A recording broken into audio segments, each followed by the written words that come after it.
bienvenue sur Racers Radio pour un nouvel épisode d'Impact Racers. J'espère que l'attente n'a pas été trop longue puisque le dernier Impact Racers date d'il y a quelques mois, c'était sur Barn Flowery en octobre dernier. Dans ce show télévisé spécial de la TNA intitulé Lockdown, tous les catcheurs ont été enfermés à double tour dans une cage de notre côté. Ça fait plus de 10 jours qu'on est enfermés dans le studio de Racers Radio puisque Brossi a fermé la porte et est parti avec le double de la clé. Du coup, nous sommes enfermés depuis plus de 10 jours dans les studios de Racers Radio et nous avons eu le temps, du coup, de regarder Lockdown. C'est passé sous la loupe de Racers Radio. Et du coup, mes coéquipiers, mes camarades d'infortune ce soir sont Sébastien. Sébastien qui chante à qui veut l'entendre. Vous n'aurez pas l'Alsace et la Lorraine. Le problème, c'est que personne n'en veut. Bonjour Sébastien. Salut Vincent, et quelle introduction encore exceptionnelle de votre part. Je vois que vous cyclez pas vraiment, mais bon, c'est toujours ça. Écoute, on fait ce qu'on peut. Et avec toi, il y a Showtime qui est luxembourgeois, qui réside en Belgique, et d'après un récent rapport qui s'appelle SwissLeaks, il a un compte en Suisse. Bonjour Showtime. Bonsoir à tous. Tout d'abord, Bruce Lee, reviens s'il te plaît. On a faim, ça commence à faire assez longtemps, s'il te plaît. Et après, non, je n'ai pas de compte en Suisse. J'en ai aux îles Caïmans et au Luxembourg uniquement.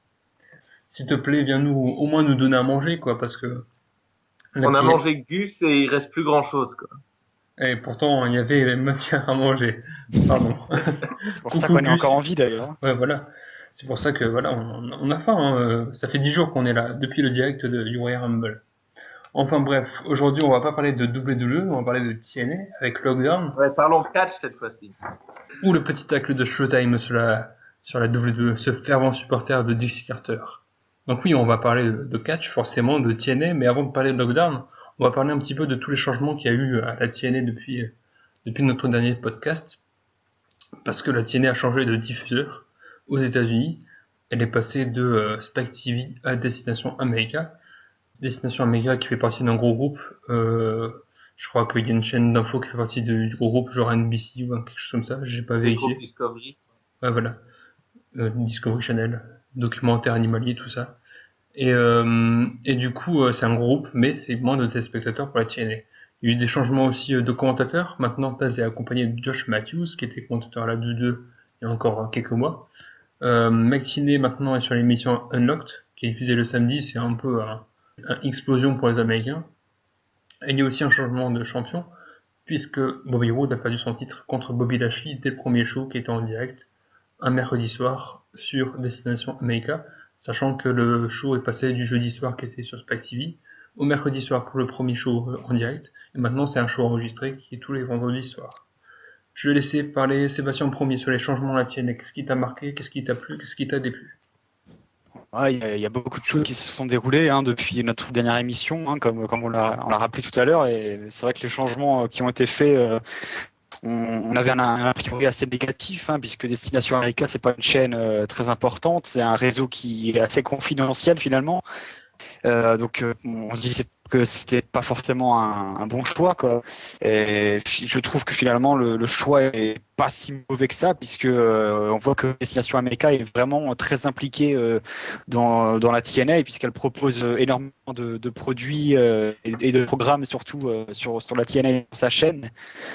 Par exemple, Impact est diffusé le vendredi soir, et tout de suite après, en deuxième partie de soirée, tu as la rediffusion d'Impact, donc deux Impacts consécutifs. Ensuite, Impact le samedi matin. Il y a beaucoup de shows spéciaux sur la TNA qui tout au long de la semaine. Donc, Il y a un on ressent best-of, vraiment une je crois. volonté de cette chaîne de faire de la TNA le produit phare.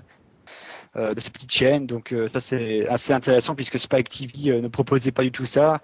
C'est vrai que les campagnes de pub sur la TNA étaient très peu conséquents.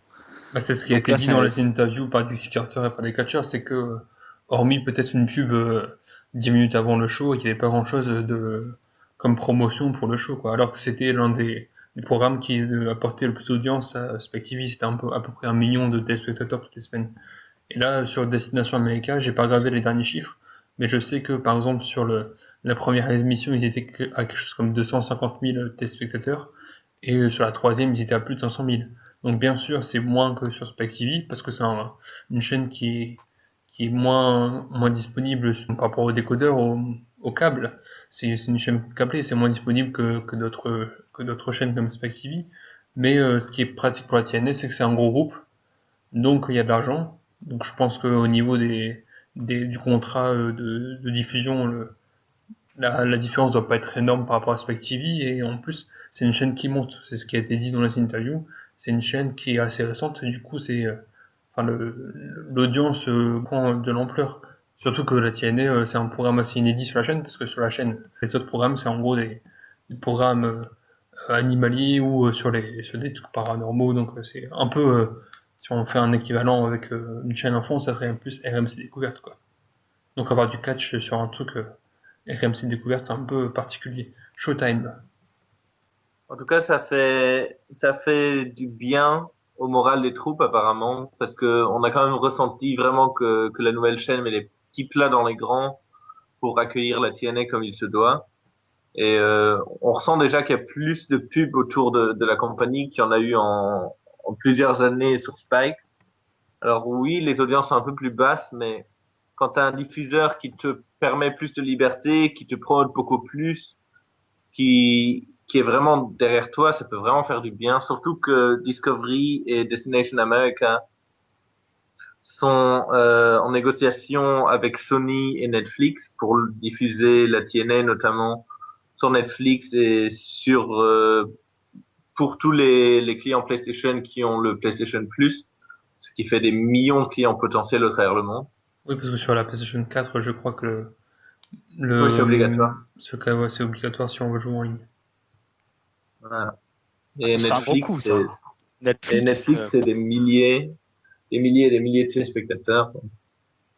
En plus, ça Ça permet peut être un, de regarder la TNA d'une façon différente, un peu comme la WWE avec son network.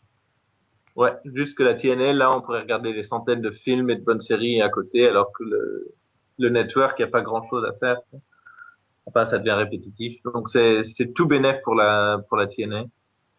Et ouais, c'est vraiment un bon deal pour eux. Je crois que ça va donner de très, très bonnes choses dans l'avenir. On était tous sceptiques au début, mais je suis assez optimiste maintenant. Disons que c'est pas un mauvais choix, on aurait pu avoir pire. Ouais, il aurait pu avoir nettement pire. Et au moins, ils ont un diffuseur, hein. Oui, oui, c'est ça. Et c'est aussi à noter que, par contre, au niveau des enregistrements d'impact, c'est toujours la même chose. C'est-à-dire que là, Ouais. début janvier, ils ont enregistré pendant 3 jours à New York, comme c'était le cas aux derniers enregistrements l'année dernière. Ils ont enregistré sur la tournée britannique, comme d'habitude, 2 shows par ville, et ils ont fait 3 villes, donc 6 impacts, parce qu'il n'y avait aucun pay-per-view net only. Et pour l'instant, on n'a pas de pay-per-view direct annoncé, comme c'était le cas l'an dernier. L'an dernier, je crois qu'il y en a eu 4, puisqu'ils ont changé l'agenda après Genesis. Et du coup, pour l'instant, à part Slammiversary et Bound for Glory, qui devraient rester en direct, on ne sait pas combien de shows en direct il y aura, de pay-per-view, pardon, il y aura pour la TNA. Carter avait dit que c'était un choix de la TNA aussi de ne plus faire beaucoup de directs, puisque ils avaient axé le produit sur un travail qui nécessitait plus de post-production, et ça, tu peux pas le faire en direct. Donc, c'est un choix de la compagnie, ça, clairement, de limiter les lives, et je pense aussi que ça a été un choix forcé du fait qu'il y a des coupures budgétaires, vu que le coût de diffusion est forcément moins important que Spike. Après, faudra voir, mais très certainement, pour l'instant, en tant que production, j'ai pas vu beaucoup de changements. Les caméras dans les coulisses, comme ils font là dans le coin de la pièce, ça c'est pas quelque chose de forcément nouveau. Pour l'instant, au niveau production, je vois pas beaucoup de changements par rapport à Spectv. Bon, il y a des shows en plus, mais je veux dire, au niveau de la présentation de l'émission, il n'y a pas de différence. Showtime. Ben, je pense que pour l'instant, ils sont en train d'essayer de repartir sur des bases relativement saines financièrement. Donc, ils se déplacent, mais très très peu. Le nombre de shows a vachement diminué aussi. Donc, ils économisent autant que possible, tout en gardant un bon produit. Donc, ils suppriment les dépenses inutiles pour l'instant. Et à mon avis, c'est pouvoir repartir sur des bonnes bases financièrement et pouvoir, à moyen terme, refaire des shows en direct plus souvent. Parce que oui, ils peuvent pas faire de la post-production en direct, mais ils peuvent, comme le fait la WWE, tourner leurs scènes backstage à l'avance et puis les diffuser au bon moment. Ça c'est pas un gros problème, mais je crois que c'est surtout le coût financier assez important de déplacer le show de ville en ville et de le faire en direct à chaque fois, qui refroidit un peu les ardeurs de Dixie et qui leur donne envie de rester plus sur des tapings et de l'économie, quoi. Faut repartir sur les basses scènes. Bon, après, ça, c'est ce qui a déjà été fait l'an dernier. L'an dernier, c'était plus, enfin, il n'y a pas eu beaucoup de changements à la TNA l'an dernier, à part la réduction des shows et tout ça, les réductions budgétaires. Mais par exemple, là, Dixie a annoncé que, pour l'instant, il ne ferait plus de house show, c'est-à-dire les shows non télévisés, comme il peut y avoir quand la 2 vient en France. Et, euh, et du coup, les seuls shows que va avoir la TNA, ça sera les shows télé. Du coup, c'est un peu bizarre de pouvoir, enfin, là, ça fait que un mois que c'est sur Destination America, donc on peut attendre un peu, mais pour l'instant, c'est bizarre qu'il n'y ait pas forcément beaucoup de changements de post-production. On attend de voir, hein. Effectivement, c'est un peu tôt pour se prononcer, mais c'est vrai que les changements pour le moment sont très minimalistes, hein. Ça se limite au changement de décor principalement, hein. Après, dans les vestiaires, c'est vrai que les angles de caméra inédits sont assez rares, hein. Donc, j'attends de voir encore pour le moment. Je suis comme toi, je suis encore dans l'expectative. Et d'ailleurs, un tout petit mot, je pense qu'on va finir sur ça, sur l'émission Unlocked, qui est présentée par Mike Tinney le samedi après-midi, je crois, sur Destination America. J'ai regardé la première, alors ça a peut-être changé après, hein. Je ne sais pas, parce que maintenant ça fait 2 3 semaines que c'est sur Destination America. C'est une émission, en gros, comme Impact Wrestling. Au niveau production, il n'y a aucun changement. Ils ont enlevé quelques segments, et à la place, ils ont mis une interview de, alors, la première semaine, c'était Magnus, et un genre de top 5 des meilleurs catcheurs qui seraient candidats au titre, enfin challenger au titre poids Ah lourd. ouais, ouais. Et du coup, c'est assez bizarre parce que, en gros, c'est la même émission. Si t'as raté une Impact Wrestling le vendredi soir, tu peux très bien te mettre devant Unlocked le samedi, tu vas pas avoir beaucoup de changements.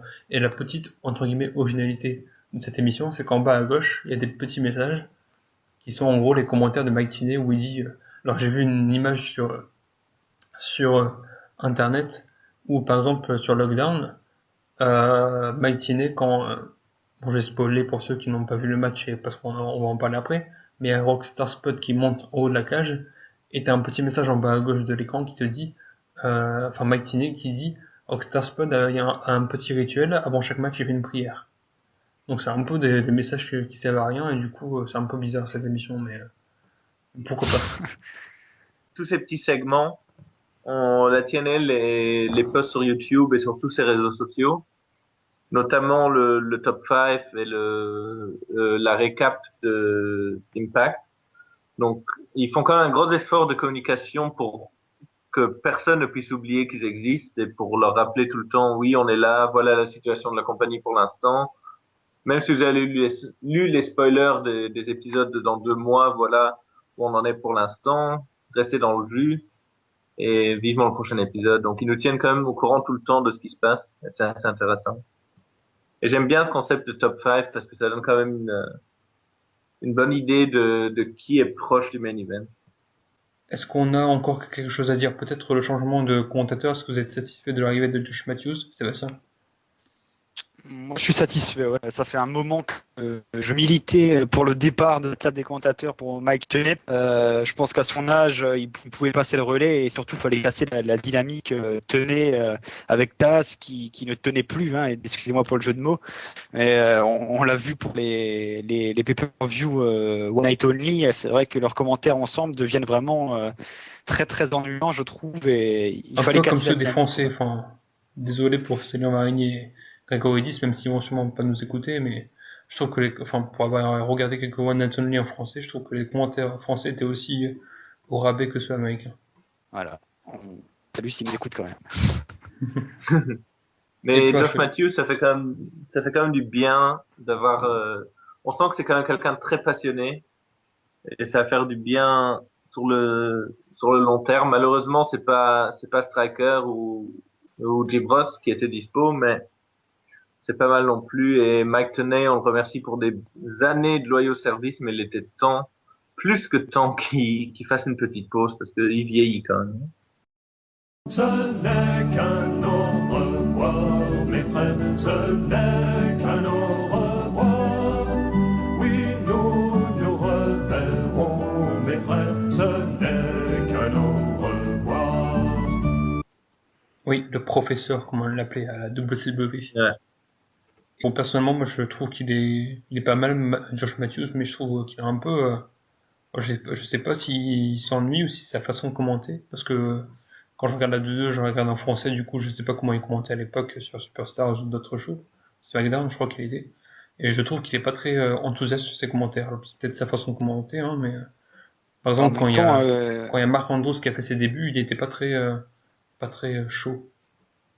ils sont fermés dans une petite cage à Nashville, Tennessee, Oui, et ils ils sont dans des regardent studios. le show sur un écran télévisé, donc ils peuvent pas s'imprégner de l'ambiance que tu as en direct. Hein. Je pense que ça joue aussi, ça. C'est sûr que c'est un peu difficile. Donc je pense qu'on a fait le tour sur les changements de la TNA. Il a peut-être été un peu long, mais c'est pas grave. Fallait bien ça depuis le dernier podcast sur la TNA. Donc maintenant, on va parler de Lockdown. Lockdown qui est normalement un pay-per-view, mais depuis cette année, c'est un show spécial télé. Du coup, ça dure sur un format de 2 heures avec les pubs. Et le principe de Lockdown est simple. Tous les matchs sont des matchs en cage. Donc si vous aimez l'acier, tant mieux pour vous. Si vous n'aimez pas, ben tant pis. Le premier match de la soirée, c'était un match pour les titres par équipe entre Révolution, qui est un clan composé de James Storm, Abyss, donc les deux là étaient dans le ring pour le match, et aux abords du ring, il y avait Manik, Sanada et Koya, le nouvel arrivant venu d'Inde, qui avait participé au projet Rinka King. Et les adversaires de Révolution, c'était les frères Hardy, Matt et Jeff Hardy, donc les champions de sa Révolution. Ils ont conservé en 11 minutes 57. Showtime, qu'est-ce que tu as pensé de ce match? Oh, c'est pas ce qui est le plus intéressant, surtout le clan de James Storm, on a un peu l'habitude avec lui, hein. Il est trop bon pour pouvoir ne pas le caser à la télé pendant plusieurs mois, mais le main event est occupé, il est beaucoup trop grand pour aller à la X-Division. Allez, on va lui recoller un clan ou un clampin avec qui faire équipe et on va le rebalancer sur les titres par équipe, ça l'occupera pendant 2, 3 mois. Bon, ça avance doucement, c'est gentil comme story, c'est de nouveau quelqu'un qui arrive par magie à contrôler Abyss.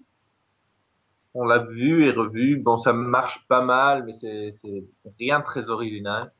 Mention spéciale au Hardy quand même, parce que je sais pas, je les trouve, j'ai l'impression qu'ils rajeunissent de semaine en semaine. Ils sont de plus en plus en forme. Jeff, il prend des bumps de malade chaque semaine. Et ils ont quand même toujours l'air de s'amuser. Donc c'est quand même un gros plus pour la compagnie d'avoir ces deux-là. Et j'ai hâte de voir ce que ça peut donner avec eux et les Wolves dans une bonne feud dans quelques mois. D'ailleurs, la chute de Jeff Hardy avait fait le tour des réseaux sociaux quand ça avait été enregistré à New York. La chute Ouais, après ouais. le match quand il tombe de la cage à l'extérieur sur les marches en acier. Une chute assez violente. Sébastien, qu'est-ce Ouais, que t'as beaucoup de pensé? gens croyaient pas, beaucoup de gens ont pas tout de suite compris que c'était un work et ont cru qu'il s'était vraiment blessé. Ça prouve à quel point il le vend bien. N'empêche que la chute est assez impressionnante. Sébastien. Ouais. J'ai pas trop aimé ce match. Hein. C'était une succession de spots finalement sans construction véritable. Il n'y avait pas un vrai fil conducteur dans ce match. C'était assez chaotique, j'ai trouvé. Après, il y a beaucoup de choses qui me gênent, notamment le fait que c'est un match en cage et que pendant des semaines, on nous a dit que dans les matchs en cage, il n'y a pas d'intervention, que les catcheurs sont entre eux, tu peux pas intervenir et tout. Et qu'est-ce qu'on voit dans ce match? Il y a 1000 interventions. Il y a Manik qui intervient dès les premières minutes du haut de la cage. Il y a Koya qui intervient par des gros trous de caméra qui sont dans la cage, quoi, vraiment des trous énormes. D'ailleurs, il y a même Matardi qui a été intégralement sorti par ce trou de caméra. Il y a Sanada qui crache un moment de l'extérieur sur un gars qui est à l'intérieur de la cage. Donc, toutes sortes d'interventions. On nous a montré vraiment tout ce qu'on peut faire pour intervenir dans une cage, alors que c'était censé justement les contenir à l'intérieur. Donc, ça, j'ai vraiment pas apprécié. D'ailleurs, moi je trouve que le concept de lockdown est un peu compliqué à mettre en place puisque comme il y a que des matchs en cage, du coup s'il y a des gros spots au début de la soirée, c'est un peu compliqué pour le main event d'être original quoi. Bon après, personnellement comme vous, je suis pas enfin le match n'est pas mauvais mais il n'est pas non plus spécialement bon quoi. Les spots de fin de match et d'après match sont assez impressionnants. avec Matt Hardy qui passe à travers une table à l'extérieur du ring avec Koya qui le fait passer à travers. Koya qui a pris le même finisher que Crimson. Si vous vous souvenez de Crimson, bravo, parce que peu de gens, je pense, se souviennent de ce catcheur qui est passé par la TNA dans les années 2011-2012. Et quand même, il a quand même une série d'invincibilité d'1 an, donc c'est pas je pense que c'est pas celui qui a laissé la plus grande marque sur la TNA. Et après il y a Jeff Hardy qui est passé à travers, qui a fait sa chute sur la marche d'escalier avec Manic dans le ring qui a voulu faire un splash sur lui, mais Jeff Hardy a esquivé. On va pouvoir passer à la suite, si vous le voulez bien, avec une confrontation de 2 titans. Je sais pas si on peut employer ce mot parce que c'est des femmes, mais c'est 2 titans avec Awesome Kong et Havok. Pas de titre en jeu, juste une grosse bagarre. 4 minutes 52 avec une victoire d'Awesome Kong avec un splash de la 3ème corde. Sébastien. Dans cette rivalité, ce que j'ai préféré, c'était le build-up finalement, parce que c'est vrai que le premier show en direct de la TNA en 2015, l'apparition de Awesome Kong, c'est vraiment un super moment, quoi. On s'y attendait pas et tu la vois réapparaître en confrontation directe avec Havok. C'est vraiment un face-à-face qui laissait rêveur. Et je trouve que le résultat n'est pas à la hauteur de ce qu'on avait pu espérer, puisque le match est assez court finalement et presque bâclé, j'ai envie de dire. Et je trouve que ça a été mal fait dans la finalité de cette rivalité qui partait pourtant sur des chapeaux de roue. Le match est vraiment hyper frustrant parce que c'est vraiment là qu'on voit le gros problème de plus avoir de longs shows de 3 heures. On n'a qu'1h20 pour placer tous ces gros matchs. Et ça, c'est vraiment une confrontation qui pouvait vendre du rêve et on la bâcle en 4 minutes. Surtout quand on voit que MVP arrive à nous sortir un segment de 5 ou 6 minutes pour rien dire du tout. Un segment absolument inutile juste après, ou juste avant, je sais plus.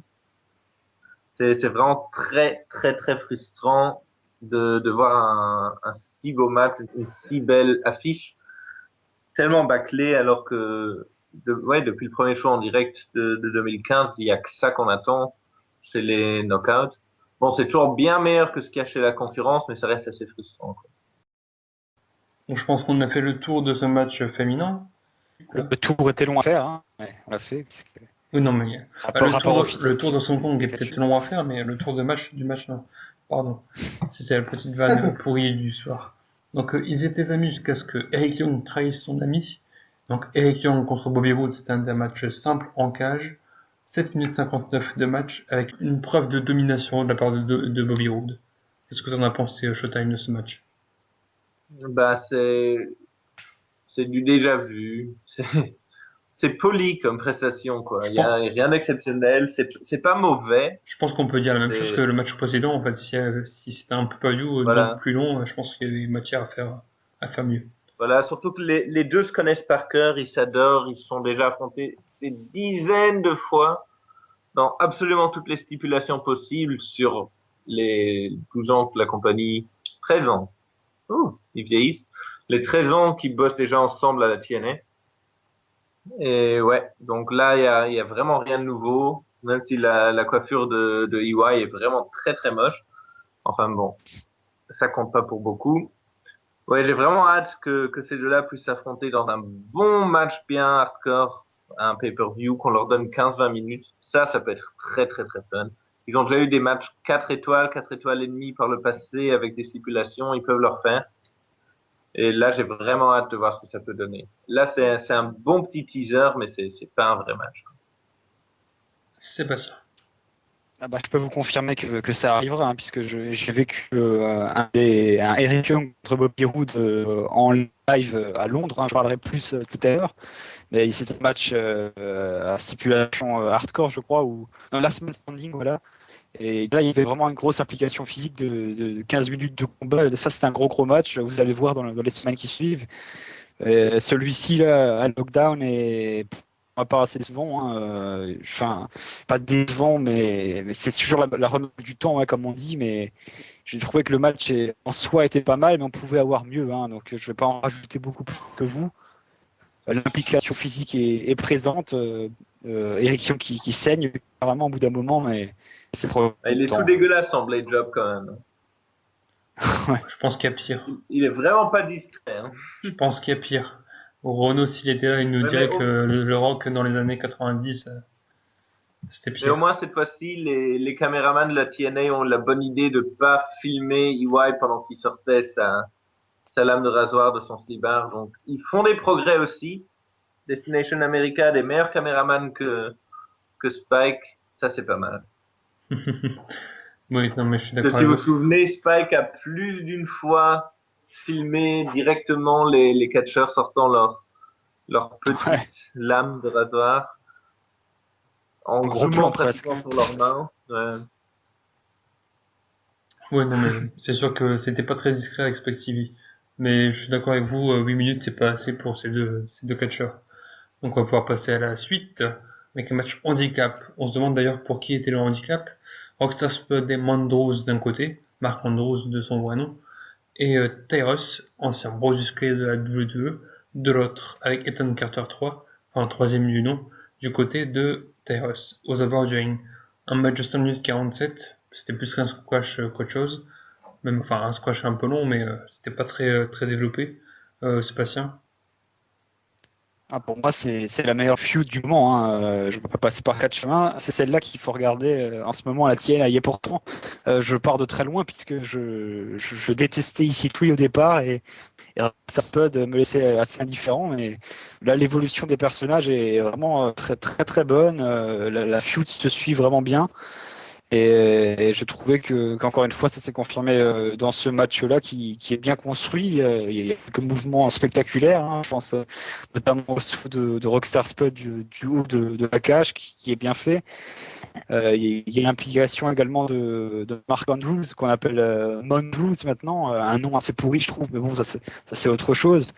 Le catch en lui-même est plutôt pas mauvais. Après je trouve qu'il manque un peu de charisme. Rockstar Spud c'était aussi le cas au départ. Donc, pourquoi pas suivre une carrière à la Rockstar Spud. Mais oui, globalement, cette partie du show, j'ai vraiment apprécié en tout cas. Pour avoir vu Mark Andrews en direct dans un show anglais à Londres, je peux te dire qu'il a du talent et que là il est un peu sous-utilisé à la TNA et qu'il a du charisme. Le problème c'est que là comme il est associé à Rockstar Spud, c'est un peu le sidekick de Rockstar Spud. C'est un peu comme quand Rockstar Spud était avec Ethan Carter 3, on ne pouvait pas vraiment voir son talent, à part dans les segments assez longs qu'il y avait avec Dixie Carter, mais dans le ring, c'était assez compliqué. Là, je trouve que c'est un peu la même chose. On va voir si par la suite, Marc Andrews a une implication un peu plus marquée dans le ring. Showtime. Ben, de nouveau, une nouvelle fois, je trouve que la TNA prouve comment réussir une bonne feud de low card. Parce que oui, il n'y a pas énormément en jeu, mais ça reste super intéressant. On s'emmerde pas, c'est pas trop long, ça prend pas 20 minutes et ils essayent pas de nous en faire bouffer autant que possible, comme ça se fait parfois dans d'autres CD. Donc je trouve que c'est assez intéressant. Euh, c'est toujours fun. Rockstar Spud, je sais pas ce qu'il a, mais n'importe ce qu'il fait, je le trouve hilarant. Avec ses petits nœuds de pape à la con. C'est vraiment hilarant. Et ouais, je crois que vraiment que la feud va tenir un bon bout de temps, que ça restait assez intéressant jusqu'à ce que EC3 passe à quelque chose de plus grand, parce que lui, à mon avis, il est vraiment destiné à main eventer Bound for Glory, que ce soit cette année ou l'année suivante. C'est vraiment un des grands pour l'avenir de la TNA, à mon avis. Faut juste qu'il apprenne encore un peu plus à se débrouiller dans le ring, mais Ouais. tout le reste, il l'a déjà. Tout le reste, il l'a déjà. Faut dire qu'il a pas trop été aidé non plus dans le booking de ses matchs. Par exemple, je me souviens de son match contre Sting. Pourtant, Sting, c'est pas un balai, quoi. Ça a été assez médiocre. Est-ce que vous êtes d'accord avec ça? Est-ce que le Ethan Carter, troisième du nom, a un potentiel pas mal exploité par la TNA, mais qui est pour l'instant pas à la hauteur de ce qu'il pourrait être? Ah, mais je vois ce que tu veux dire, hein. C'est vrai que le booking de ces matchs limite fortement, hein. Il y a beaucoup d'interventions, de mouvements cheap pour finir les matchs. Enfin, ouais, c'est vrai que ça ne l'aide pas forcément, mais après, dans le même temps, je me dis que c'est pas aussi fait pour masquer les faiblesses un peu dans le ring. Ça, c'est aussi une question qu'on peut se poser. Mais il faut trouver le bon équilibre au bout d'un moment et il faut forcément passer par des combats in-ring mémorables dans l'avenir pour vraiment positionner sa place en haut de l'affiche de la TNA parce que c'est vrai que c'est ce qui lui manque, hein. Il manque que ça. Le personnage est très bon, le talent en micro est là, mais il manque encore quelques lacunes dans le ring. Parfois, ça me fait un peu penser, ce personnage, à celui de Bobby Roode quand il était champion poids lourd. Dans le sens qu'il gagne pas n'importe quelle manière, et du coup, ce blocking de heal est un peu dérangeant pour le catcheur quand on est dans le ring. Est-ce qu'on peut passer au main event? Ben, pour revenir une dernière fois sur Ethan Carter, je trouve justement que la TNA, qui a l'habitude pourtant de se précipiter quand elle tient quelque chose d'intéressant, prend vraiment très très bien son temps avec lui pour vraiment le builder correctement. Il faut pas que maintenant ils se précipitent trop comme ils ont pu le faire avec Magnus sur la fin, avant son premier titre. Ça montait bien en puissance tout doucement et puis ils ont un tout petit peu précipité la chose. À mon avis, quelques mois plus tard, ça aurait été super. Mais s'ils continuent à lentement builder Ethan Carter comme ce petit heel détestable qui perd jamais, qui a une grande gueule mais qui arrive à se défendre à chaque fois. En plus maintenant avec comment c'est son nom à la télé, Tyrus, Tyrus, ouais. Tyrus, ah oui, Ouais, c'est- ouais. Ça ça donne quand même ça a son petit effet. Et si le build lentement mais correctement, ça peut devenir quelque chose de très très bien et pourquoi pas finir par devenir champion en tant que petit heel en prenant le titre à une légende face. Moi, je suis assez d'accord pour l'instant. Le build-up est fait lentement, mais après, bon, c'est vrai que sur certains gros matchs, c'est euh, c'est assez regrettable. Donc le main event, enfin, il fallait choisir son camp. Comme en 14-18, n'est-ce pas Sébastien? Soit on était du côté de Kurt Angle, soit on était du côté du Big Town Clown. Je sais pas si je le dis bien, mais c'est pas grave. Lashley, lui, il a voté Kurt Angle. Kurt Angle n'est pas encore président, mais pour l'instant, il est vainqueur de ce main event de Lockdown, avec Gunner, Bobby Lashley, forcément, et Austin Aries, qui ont battu Loki, Samoa Joe, MVP et Kenny King. Qu'est-ce que vous avez pensé de ce Little Lockdown, un peu revisité, puisqu'avant, il y avait le taux de la cage qui descendait, mais je pense que ce modèle de cage coûtait trop cher, du coup, on a une cage toute simple, et les objets sont directement placés sur les genres de murs de cette cage. Showtime. En fait, à mon avis, c'est probablement plutôt parce que le toit de la salle à New York n'est pas capable de maintenir une structure telle que le toit de la cage du Little Lockdown. Parce que le toit, ils l'ont, c'est à eux, ça, c'est pas une question de budget de pas la rentrer dans la salle ou de la rentrer, c'est juste que c'est une vieille structure et je suis pas sûr qu'ils soient capables de rentrer un toit pareil là-dedans. Donc c'est un peu dommage parce que ça gâche un peu ce match emblématique. Déjà, il est très très court, il y a que 8 participants au lieu de 10. C'est assez frustrant de nouveau, comme ben, ça restera le mot qui résumera tout le show, au moins. Même si ça reste très très bon. Lashley, pour l'instant, s'aligne avec les faces, mais on ne saura jamais si c'est pour longtemps. C'est un très très bon twinner. Il a eu un bon règne de champion. Deux bons règnes de champion maintenant. Donc ça reste très intéressant et le match est sympa, mais ça donne surtout envie de voir vers quoi ça va se diriger après. Je sais pas si c'est un succès d'ailleurs ce face turn de Bobby Lashley parce que j'ai l'impression que la foule n'est pas si si réactive à ce. Par exemple quand il arrive dans le match, je trouve il a pas spécialement une bonne pop et je trouve que la foule n'est pas forcément supportrice de Lashley. Après on verra par la suite, hein, mais peut-être que ça va changer avec le passage en Angleterre, mais je trouve que Bobby Lashley pour l'instant il n'est pas spécialement apprécié par la foule. Sébastien. Après, faut aussi se remettre dans le contexte, hein, puisque c'était une succession de 3 shows en 3 jours et que donc les fans présents dans l'arène n'ont pas suivi les étapes intermédiaires qui sont déroulées puisque c'était pas diffusé à la télé au moment où les gens étaient dans la salle. Donc la seule image qu'ils avaient, c'était le premier show en direct, la première série de tapping où Bobby Lashley était clairement heel puisqu'il avait gagné le titre aux mains de Bobby Roode d'une manière controversée. Donc je pense que les gens avaient cette image-là en tête et c'est peut-être pour ça qu'ils avaient des réactions négatives. Après, pour parler sur le match en tant que tel, Little Lockdown, c'est synonyme de match chaotique. Hein. Ça, c'est une donnée constante depuis le début de ces 2 matchs. Donc je me suis mis dans cet état d'esprit de voir un match chaotique, mais chaotique dans le bon sens, puisque c'est quand même pas si désagréable à voir. Hein. Je veux dire, moi, je suis pas nécessairement ennuyé dans ce combat. C'était ce à quoi je m'attendais. Hein. Donc pas trop déçu, pas trop heureux. Enfin, normal pour moi. Par contre, le point positif, c'est surtout la séquence finale qui m'a vraiment plu avec 4 finishes en même temps pour le clan des Faces. Ça, c'était un petit moment sympathique. Et pour finir mon temps de parole sur ce match, je vais vous poser une petite question. À quand remonte la dernière victoire heel en Lethal Lockdown à votre avis? Ouais, elle doit remonter parce que déjà, je trouve que le Little Lockdown, c'est un peu, comment dire, pas truqué, mais je veux dire, c'est un peu con comme stipulation parce que forcément, à chaque fois, c'est les heels qui ont la domination dans le ring. Donc à chaque fois, tu sais que le troisième participant sera un heel et après un face et ainsi de suite. Donc par hasard 2010. C'est pas l'année où il y a eu 2 Little Lockdown, les Immortals, on n'a pas gagné un des deux. Ça doit être 2011, Ouais, ça. D'après mes recherches, en tout cas, il n'y a jamais eu de victoire heel à Lockdown, à Little Lockdown. Putain.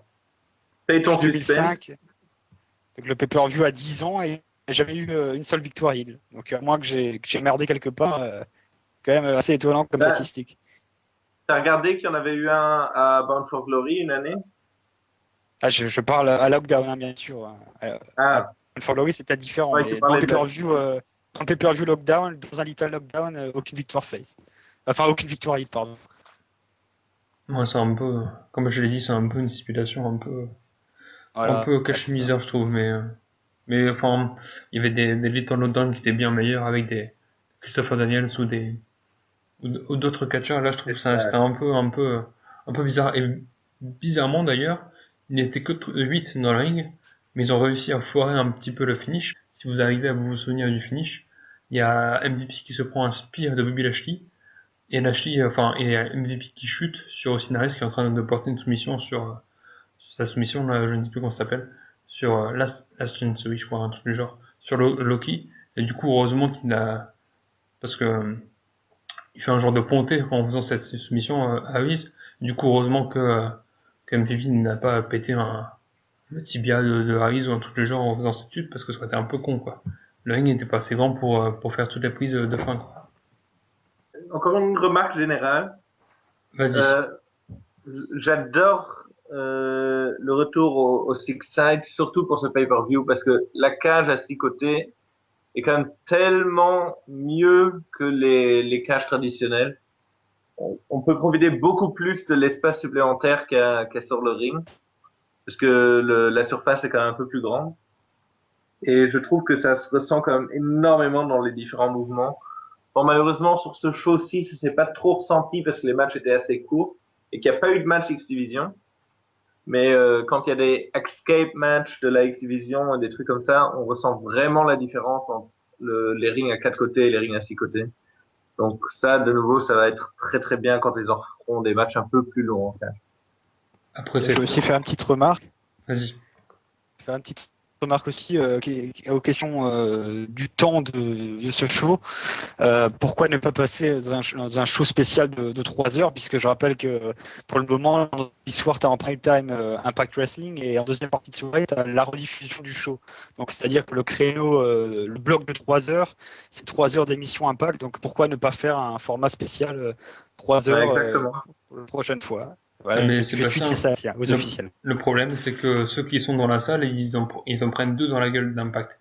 Du coup, s'il y en a 2 de suite, ça fait 5 heures de show s'il y en a un normal et un spécial, quoi. Je suis pas sûr que Dans ce cas-là, il faut être 5 carrément. heures assis sur une Tu fais chaise, juste un show de 3 heures. sur un siège plutôt. Ouais, dans ce cas, oui, mais du coup, ça fait que la TNA a une semaine de moins d'enregistrer, quoi. C'est pareil, au Ouais, niveau financier, c'est la même, ça pose un problème. c'est sûr. À réfléchir tout ça. Enfin, c'est pas à nous à réfléchir, c'est plutôt à Dixie Carter, John Gabriel et autres dirigeants de la TNA. Donc on arrive à la fin de ce lockdown, on va mettre des petites notes à ce show spécial. Une petite note sur ce lockdown. Showtime. Moi, je donnerais un 6,5. C'est pas mal, mais peut mieux faire quand même. Sébastien. Moi, je vais mettre un petit 5, pas plus. Eh bien, je vais faire la même chose que toi, je vais mettre un 5, puisque comme l'a dit Showtime, c'est assez frustrant comme show. Et je trouve que les matchs sont pas spécialement... Ils sont pas mauvais, mais ils sont pas... Je pense que dans 6 mois, je me souviendrai pas beaucoup de ce show spécial TNA sur Destination America. Du coup, la moyenne est assez facile à faire, puisque on est qu'à 3, et ça fait une note de 5,5. Donc, la moyenne à ce radio, c'est 6. Du coup, on recommande pas ce show, mais si vous avez un moment de libre et que vous regardez du catch, ben, regardez Lockdown, mais franchement, regardez un autre show de la TNA plutôt que celui de Lockdown. Alors, on a parlé de Lockdown, on a parlé des changements à la TNA. Maintenant, on va parler de la tournée Maximum Impact Tour qui a eu lieu le 29, 30 et 31 janvier en Grande-Bretagne. Premier show le 29 à Glasgow, le 30 à Manchester et le 31 à Londres. Sébastien était à Londres, à la Wembley Arena. Et du coup, qu'est-ce que tu as pensé de ce show? Premier show pour toi, Tiennet, il me semble. Premier show TNA. Première fois aussi que je vais à Londres, hein, mais bon, ça vous en foutez vu que c'est ma vie personnelle. Du coup, Sinon, t'as pas été à Piccadilly Circus ou voir Big Ben. D'ailleurs, c'était la première fois, je suppose que tu as vu un show télé. Parce que la 2 fait pas de show télé à part à Londres. c'est ça, ouais. Première fois également que je voyais un show télévisé. Première fois que je voyais un show TNA et beaucoup de premières ce soir-là. Le show était pour moi franchement très bon, hein. Après, je sais pas, est-ce qu'on est aussi objectif dans la salle que de sa télé, mais moi j'ai trouvé que c'était super comme show, hein. Les matchs ont vraiment délivré, très Du bonne coup, je vais te qualité couper sur tout de suite, Sébastien, mais il y avait combien d'heures de show? combien d'heures de show il y avait 3h30 exactement donc, ils ont pas fait chose à moitié, quoi. Ouais, donc à peu Et près 2 shows, quoi. 1h20 de show, à peu près, ça fait à peu près ça. c'est 2 shows consécutifs. Il n'y avait aucune pause, hein. Tiens, je tiens pas à préciser aucune pause, si ce n'est les pauses imposées pour des raisons techniques, c'est-à-dire le moment où il fallait démonter la structure de l'Ultimate X, hein, puisqu'il y avait un Ultimate X match. Ouais, et donc, l'autre moment où il y avait une pause imposée, c'était au moment où il y avait le ring ensanglanté, puisqu'il y avait un des deux catcheurs qui saignait, le ring a pas mal eu de gouttes sur le tapis, donc du coup ils ont démonté une bonne partie du ring pour mettre un tapis neuf, et donc c'était la deuxième pause techniquement imposée, quoi. Après, que dire, je vais pas trop spoiler puisque le show n'a pas été diffusé, mais il y a quand même des choses historiques qui se déroulent sur ce show-là, et j'ai été content d'y assister. J'en dirai pas plus. Au niveau du remplissement de la salle, je peux dire qu'on est sur un bon 8 dixièmes, peut-être même 9 dixièmes de la salle remplie. Il y avait vraiment que les parties hautes qui n'étaient pas remplies, mais tout le reste était vraiment très très bien fourni. L'ambiance était vraiment très bonne du début jusqu'à la fin. Même s'il y avait 3h30 de show, les fans ont répondu présent, quoi.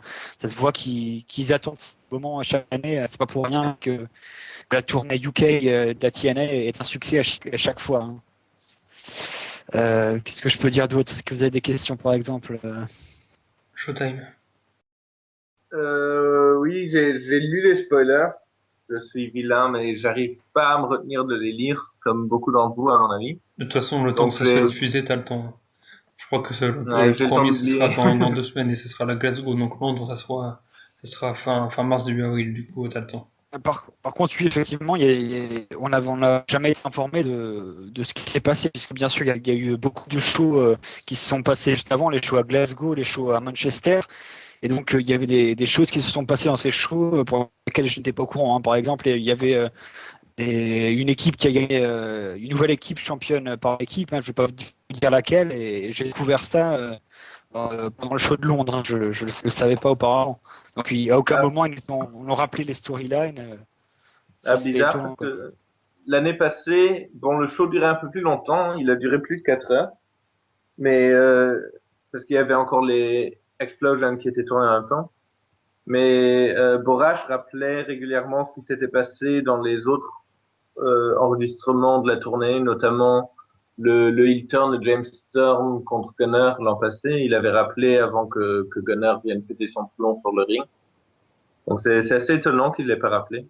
Et assez malheureux pour toi que t'aies pas pu voir Christy Amy, vu qu'elle était enceinte. Donc, Ouais. Oh, il y avait Sokalval, hein, c'est pas mal aussi, hein. ah oui, elle a fait son grand retour. Attention, spoiler! Donc, un retour qui sera que le temps de la tournée, puisque Petit là, CDD. ouais, c'est un petit CDD, C'est voilà. intérim. Un job d'été, sauf qu'on est en hiver. Moi, Et sinon, j'ai une question vas-y. qui est, sans, t'as pas besoin de dire le prix, mais par rapport à un show double de jeu, est-ce que la TNS, ça coûte cher? Après, bien Hum, sûr, la c'était à Londres, c'était pas à Paris ni à Strasbourg, du coup, ça coûte forcément plus cher par rapport au transport et au logement. Quoique le ah oui. logement, si tu vas à Paris, tu prends aussi une chambre, mais est-ce que la TNS, ça coûte peu Mais cher? franchement, pour Euh, avoir des places médium à la TNA pour un taping à Londres de 4 heures, c'est à peu près les mêmes prix qu'une place médium en house show de la WWE qui dure 1 heure et demie, 2 heures. Donc, Hmm. c'est pas donné, mais ça les vaut plus c'est que pour les abordable. 2 heures de house show.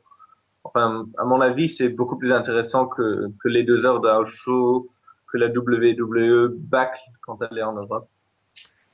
Sachant ouais, qu'il y avait un bloc de 3h30 de show, c'est vrai que le prix est quand même convenable, hein. Je pense qu'il y a pas de, il y a rien à dire là-dessus. On est dans la norme, quoi. Voilà. Après, Je ouais, sais pas si je Shota a mis vais. une autre question. Ou si Sébastien a autre chose à ajouter sur ce show de Londres. Après, qu'il y avait encore d'autres, comme Pouli, ça veut dire, oui, il y avait Jérémy Borache qui tout au long de la soirée était un petit peu le chauffeur de salle, hein. Donc, c'est-à-dire qu'entre chaque match, il nous disait, il nous faisait un petit concours dans le public, quelle section fera le plus de bruit ou des choses comme ça. Aussi, au chaque retour de segment ou de match, on nous demandait de faire le maximum de bruit. Donc, comme ça, avec le show, vous le verrez à la télé, vous aurez des fans qui seront chauds à chaque début de segment ou de match. On a aussi enregistré au bout d'un moment une pub pour Challenge TV, je crois. On nous demandait aussi de faire beaucoup de bruit et qui sera diffusé internationalement, je crois, cette pub. Enfin, voilà, une petite anecdote supplémentaire. Et D'ailleurs, sinon, là, je regrette quand même ouais, juste vas-y. mon placement, puisque j'étais invité, hein, je vais pas vous le cacher, pour aller à ce show. Après, les frais de déplacement étaient pour moi, mais j'ai été invité pour assister, donc j'étais dans le coin des médias. Et c'est vrai que cette partie-là était très peu active, hein. On voyait des gens qui étaient là juste parce qu'ils ont été invités. Et donc, ils n'étaient pas aussi chauds que les fans étaient dans la partie ringside. Donc, c'est un petit peu dommage juste là-dessus. Mais est-ce que la place était bonne au moins au niveau de la vue? Pour donner une idée, c'était long de l'entrée, quoi. Donc, vous avez la rampe et c'était en face de la rampe d'entrée. Donc c'était pas une place exceptionnelle. Bon, je vais pas me plaindre vu que j'étais invité et je voyais quand même assez bien, hein, donc il n'y a pas de souci, mais c'est pas la meilleure place, hein, loin de là. Forcément, comme c'est une invitation. Et j'ai vu Célian Varini et Grégory 10 d'ailleurs, hein, on en parlait plus tôt dans cette émission, et ils ont squatté l'intégralité du show à côté de la rampe d'entrée. Donc je pense pas qu'on les verra à la télévision, mais du début à la fin, ils étaient à côté de la rampe d'entrée, quoi. T'as réussi à choper quelques photos ou dédicaces après, vu qu'ils se partent tous au Hilton qui est juste à côté. Ah bah non, je n'ai même pas pensé, ouais. Ouais, mais c'est vrai que le Hilton, je l'ai vu, ouais. Mais si je l'avais réfléchi un peu plus, j'aurais pu squatter devant. Ouais. Mais comme Seb n'avait pas eu son salaire du mois, du coup, il n'a pas pu prendre une chambre de Hilton et il est dégoûté. Ah, Ouais, mais il y moi, en a quelques-uns un qui peu, restent devant à signer normalement. c'était un peu plus populaire, mon hôtel, hein. L'hôtel Ibis, hein, Ah, très bien aussi. Mais... bah oui, je suis resté à l'Ibis aussi, pas au Hilton, mais comme le Hilton, il faut passer devant pour aller à l'Ibis. Parfois, on voit des lutteurs devant. Je voulais te demander, est-ce qu'il y avait des meet and greet proposés, des signatures d'autographes avant, à l'entracte ou après le show? Alors, j'ai lu qu'il y avait des meet and greet avec les catcheurs de British Bootcamp, le show télé-réalité TNA, mais bon, personnellement, je n'y ai pas assisté. Mais je crois pas qu'il y avait quelque chose d'autre, hein, ou en tout cas, ça m'a échappé sinon. Après, c'était show télé, Bah, il y a donc il y a les VIP package, mais c'est combiné l'hôtel, les places au premier rang et un meet and greet et c'est plus de 250 € normalement. ça Donc ça va, commence à faire beaucoup. ça va, c'est pas dégueulasse. Euh, Quel était le catcheur le plus populaire dans cette soirée? Ouais, ça fait drôle de dire ça, mais c'était presque Grado finalement, hein, parce que Oh oui, quand il y avait son thème qui a retenti, la foule est partie dans un délire monstre, hein, ça se voit que le type est vraiment affilié dans son pays. Moi, je connaissais pas trop, je l'ai pas revu dans la série British Boot Camp, mais au-delà de ça, je le connaissais pas, quoi. Et la réaction qu'il a eue était vraiment monstrueuse. Après, bien sûr, il y a aussi les héros locaux comme Rockstar Spud, hein, qui est aussi un Anglais qui a reçu le Sacré Pop. Sinon, Kurt Angle, qui a été aussi très apprécié par le public, ça faisait un bon moment qu'il n'était pas présent au Royaume-Uni, donc il a marqué son retour. Donc, ça a fait plaisir aux fans. et est-ce que le nouvel arrivant, dont on va pas citer le nom pour ceux qui n'ont pas lu les spoilers, mais le nouvel arrivant de la TNA, qui a fait ses débuts, je crois, à Glasgow, a été bien accueilli par Londres? Bon accueil, ouais, même s'il vient d'un pays qui est rival à l'Angleterre, Un c'est vrai Grado qu'il a aussi, été un très bien accueilli. Grado est écossais. Du coup, j'ai un peu C'est spoilé, vrai, mais ouais, c'est pas c'est vrai. grave. Ouais, donc c'est un catcheur écossais, je pense que vous ferez rapprochement. Et ouais, il s'est rapproché directement. En fait, il a sauté dans le public et il a fait une promo dans le public, donc vraiment assez populaire quand même. Donc ça va, c'était un bon show pour Sébastien. Un bon show, expérience positive. Ouais. On espère qu'en prochain, on sera plus à aller là-bas à la Wembley Arena pour assister à la tournée et peut-être que la TNA nous laissera faire quelques interviews, on sait jamais. On va essayer Alors, on va essayer de on espère. négocier ça avec eux. Et du coup, je pense qu'on a fini cet Impact Wrestlers. On va pouvoir conclure, si vous le voulez bien. Notre agenda, le prochain podcast, c'est Next Gen Wrestlers, si je ne dis pas de bêtises, puisque on est lundi. Le podcast va sortir mardi soir, si vous écoutez quand ça sort. Et si je ne dis pas de bêtises, mercredi soir, il y a Next Gen Wrestlers. Je ne sais pas quand on va enregistrer le podcast, mais dans les jours qui suivent le show, ce show spécial sur le W2 Network, il y aura un podcast Next Gen Wrestlers, dont on est assez impatient de l'enregistrer, puisqu'on va parler de Kevin Owens contre Sami Zayn, match phare de cette soirée. Le prochain podcast TNA, bon, on ne sait pas quand il va avoir lieu, puisque on ne sait pas quand est-ce qu'il y aura un prochain review en direct de la TNA. Peut-être qu'on fera un podcast entre deux pour faire un genre de résumé sur les dernières semaines comme on a fait au début du podcast. On verra. Pour la W2 qui est, on parlait de NXT, le prochain c'est le live concernant Fastlane. Fastlane qui a lieu le 22 février, donc le live le jeudi à 20h45, le jeudi 26 février. Donc le live, vous pouvez retrouver ça sur notre chaîne YouTube ou sur le site www.voscatch.fr. Nos partenaires, je ne les ai pas sous les yeux, mais je pense pouvoir m'en souvenir. FN Lutte avec Maximo qui nous partage des interviews. S'il pouvait partager les podcasts, ça serait encore mieux, mais ça c'est notre histoire. Qu'est-ce qu'on a d'autre comme partenaire? Il y a British Wrestling Revival, récent partenaire, qui est un blog qui fait principalement des interviews de catcheurs indépendants, que ce soit américains ou anglais. Il y a Ma chaîne de catch, une chaîne qui qui est disponible, je crois, sur YouTube, qui est le YouTube russe, puisque ce monsieur a eu des problèmes avec YouTube et Dailymotion pour les droits d'auteur. Vous pouvez retrouver des matchs vintage sur cette chaîne YouTube. Et si vous avez des cassettes, des VHS avec des vieux shows de la WWF ou d'autres fédérations d'ailleurs, vous pouvez nous contacter et on transmettra vos coordonnées si vous le voulez bien à ma chaîne de catch. Autre partenaire, Lucha Underground FR, qui est une émission sur YouTube et Dailymotion qui c'était commenté en français des shows Lucha Underground de la AAA. Ça me fait penser qu'on a eu récemment Matt Striker en interview. Vous pouvez écouter ça sur YouTube, sur Archive, sur iTunes. En interview récemment, on a aussi eu Christophe Ajus, Jeff Jarrett, Damon Dallas Page, Luca Dillo et Peter Fischer. Ça fait beaucoup de choses à écouter, mais c'est pas grave. Si vous avez le temps, sous la douche, dans la voiture, en allant au travail, ça s'écoute assez rapidement. J'ai oublié Voscatch puisqu'il nous héberge. Catch Asylum aussi, que j'ai oublié. Un forum très sympathique. Donc Voscatch, vous pouvez retrouver un tas d'articles. Et je pense qu'on va pouvoir conclure là-dessus. Suivez-nous sur Facebook, sur Twitter, sur YouTube. Abonnez-vous à notre chaîne. C'est pas long à faire, ça prend 2 secondes. Et vous allez avoir tous les podcasts disponibles. Donc on va vous dire à la prochaine. Concernant la TNA, on ne sait pas quand est-ce que ça va être, mais à la prochaine. Soyez là pour le Next Gen Racers et pour le direct de Fastlane le jeudi 26 février. À ciao, bonsoir. Salut tous. Ciao.